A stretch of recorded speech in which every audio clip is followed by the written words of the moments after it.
मी तुम्हाला दोन गणित सोडून देणार आहे आणि तुम्ही एक गणित सोडवायचं आणि कमेंट बॉक्समध्ये त्याचं उत्तर लिहायचं आहे. चला मग एक एक प्रश्न बघूया. 28 गुणिले 25. तर 28 गुणिले 25 आहे. 25चा जरी तुमचा पाढापाठ आहे, पण त्याच्यापेक्षा तुम्हाला फास्ट जमायला पाहिजे. तर अशा पद्धतीने आपल्याला स्टेप त्या ठिकाणी लक्षात घ्यायची आहे. तर मग आता इथं 25ला काय म्हणायचं? 100/4. 25ला काय म्हणायचं? 100/4.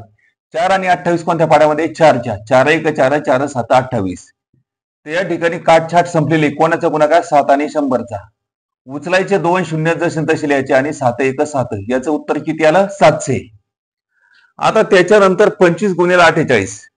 मग आता 25 गुणिले 48 इथे तर 25 म्हणजे काय? 100/4 गुणिले किती? 48.